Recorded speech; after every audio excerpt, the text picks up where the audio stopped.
The monster is already in the frame. A faceless black upper body pushes out of the ribbed wall, smooth head sealed shut, broad chest wet under cold side light, and long vertical gills opening across its throat like breathing wounds.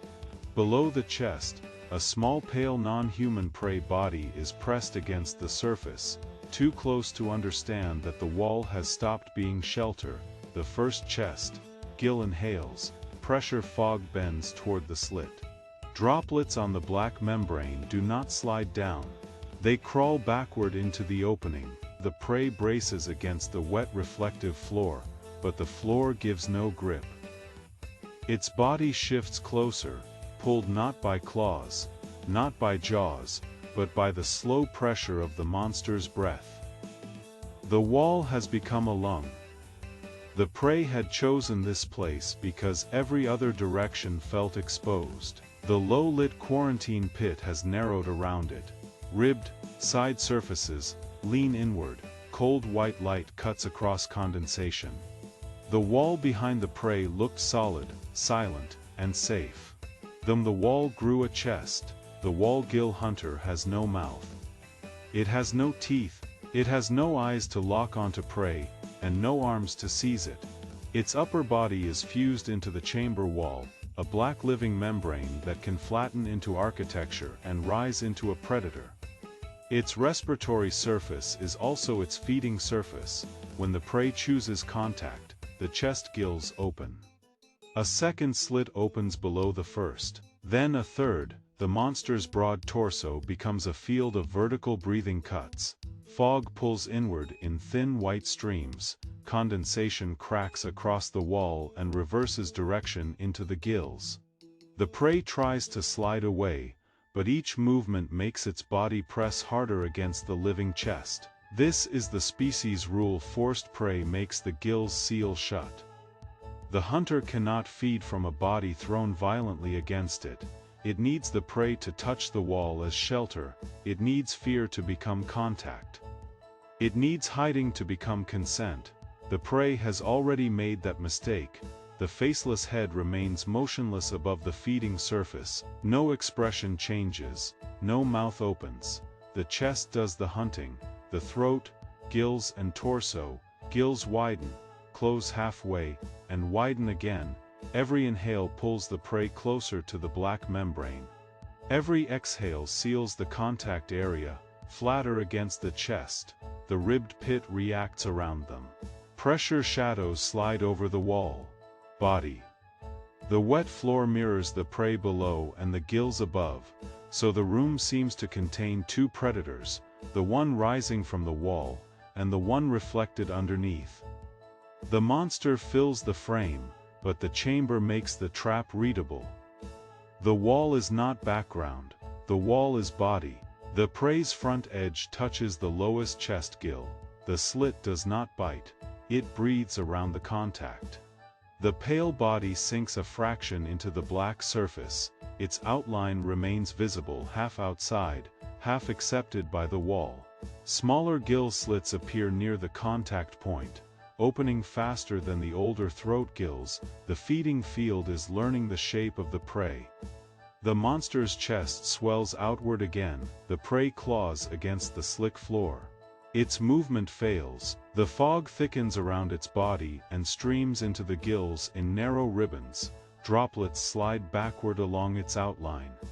The living wall pulls through breath alone, turning safety into suction. Now the wall, body expands. The faceless head rises higher. The broad chest spreads across more of the ribbed surface.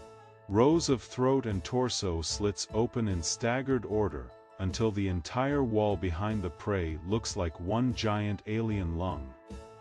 The prey is tiny by comparison, only a pale mark being drawn into the center of the breathing field. Half of it disappears. Not into a mouth, into a surface. The black membrane smooths over the prey's edges. The old gills slow, new gills open closer to the prey, shaped depression. The creature is not swallowing a meal into a stomach. It is converting contact into respiratory skin. Then the prey resists too hard. Its body jerks outward. For one moment, the pressure breaks, the gills seal, fog stops moving, the chest becomes smooth. The monster's broad torso hardens beneath the prey, cold and still, almost like shelter again. The faceless head sinks slightly into the wall, body makes itself safe. The prey freezes in uncertainty. It is still trapped in the narrowing quarantine pit, it still needs a surface to brace against. The floor remains wet, the side walls remain closed, the safest place is still the thing behind it, so the prey presses back. The hidden gills reopen under its shadow. This time they are smaller, softer, more patient. They open along the prey's contact outline and inhale in shallow pulses. Pressure fog slides inward along the body shape, condensation crawls backward, the prey sinks deeper. The second pull is quieter than the first, that is why it succeeds. The monster does not need to reveal its whole body anymore. The faceless head lowers into the wall, the broad chest remains just raised enough to hold the prey. The gills work locally, turning the prey's body into a patch of breathing surface. The floor reflection shows the outline becoming less separate with each pulse. The prey is still visible, changed. A raised pale shape remains in the black chest membrane. It moves once, out of rhythm with the older gills, the surrounding wall tightens, the edges smooth. The pale shape darkens as the living membrane grows over it. Then a new slit forms, appears where the prey had pressed hardest against the monster's chest. A thin vertical line opens inside the prey-shaped patch. It inhales once, a thread of fog bends toward it and vanishes.